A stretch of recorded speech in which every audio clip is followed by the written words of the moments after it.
Assalamualaikum, salam sejahtera, Om Swastiastu, Namo Buddhaya, salam kebajikan. Awalnya adalah kearifan, wisdom. Lalu kearifan tersimpan dalam puisi. Ini serial kuliah pendek, kultum, kuliah 7 menit. Kita menggali kearifan dari kutipan puisi. Kali ini kita menggali puisi dari Khalil Gibran.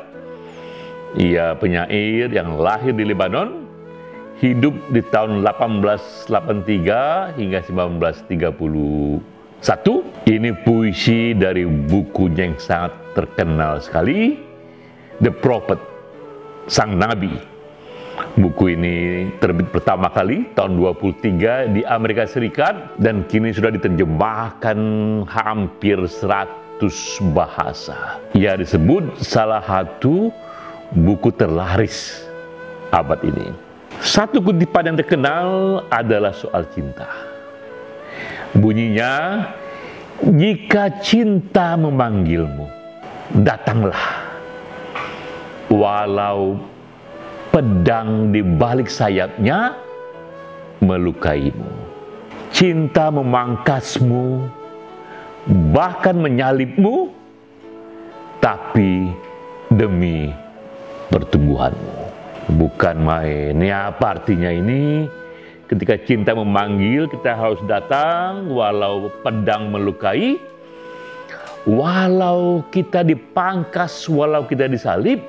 Tapi jika cinta yang memanggil, itu demi pertumbuhan kita. Apa makna ini? Nah, kita gali dulu Khalil Gibran. Ia memang hidup di Lebanon. Ia dalami peradaban di Lebanon, juga termasuk tradisi Kristen dan Islam. Namun ia pun hidup melanglang Eropa, Amerika. Di sana ia berjumpa berbagai filsafat barat. Gibran juga seorang pelukis. Di samping penyair, dia seorang pelukis juga, sehingga imajinasinya memang begitu jauh. Tapi selama hidupnya Gibran tidak menikah. Walau ia dianggap sangat romantis sekali, begitu banyak kutipan-kutipan cinta yang ia buat, sepanjang hidupnya ia tidak menikah. Sehingga cinta dalam puisi Khalil Gibran pun tidak hanya kita tafsir ini cinta erotik laki dan perempuan, tapi cinta di sini adalah gelora dari panggilan hidup. Ini passion, ini life calling, ini panggilan perjuangan. Jika jalan perjuangan datang, memanggil, datanglah sepenuh hati, walau pedang melukai. Nah, kita ingat simbol dari riwayat sebuah piala. Piala itu ketika dia sudah jadi piala, bukan main itu indahnya dan ia diperebutkan dalam berbagai kejuaraan. Tapi tahukah kita bagaimana proses piala itu datang? Bagaimana piala itu lahir? Ia berasal dari satu lempengan tembaga, jika itu piala tembaga. Dan tembaga itu luar biasa. Agar ia mudah dibentuk, ia dipanas-panaskan. Ia dipukul-pukul dengan martir, dengan palu. Kadang-kadang kembali ia disambung-sambung dengan las. Dia diamplas-amplas berkali-kali. Akhirnya ia didinginkan, dipanaskan kembali. Begitu menderita proses lempengan tembaga, sampai akhirnya ternyata ujungnya ia menjadi piala. Nah, itulah gambar secara simbolik betapa kadang-kadang hasil akhir yang begitu indah itu datang melalui satu proses yang penuh dengan penderitaan. Seperti tadi lempengan tembaga, dia harus melalui semua pemukulan, semua las dan pemanasan untuk mudah dibentuk, dan akhirnya ia pun dicitrakan dan dipuja sebagai hal yang diperebutkan dalam kejuaraan.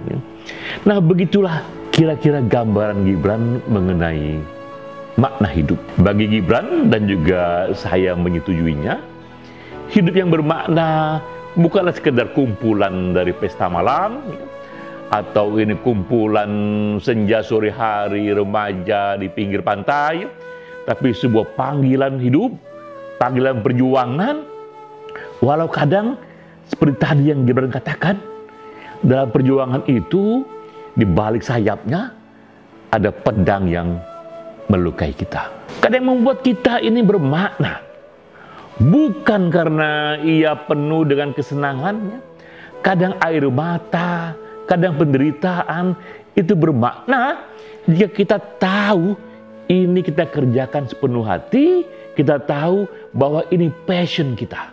Itulah rahasia hidup yang bermakna, yang orang bilang hidup yang berjuang, tapi kita kerjakan sepenuh hati. Nah, inilah kearifan dari Khalil Gibran, bahwa dalam hidup kita buka mata, bahkan juga buka mata ketiga, mata batin, carilah panggilan hidup itu, carilah life calling itu, carilah perjuangan itu.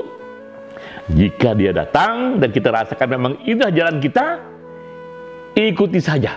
Walau jalannya terjar berliku, karena tadi seperti Gibran katakan, kadang cinta memangkasmu, kadang menyalibmu, tapi demi pertumbuhanmu.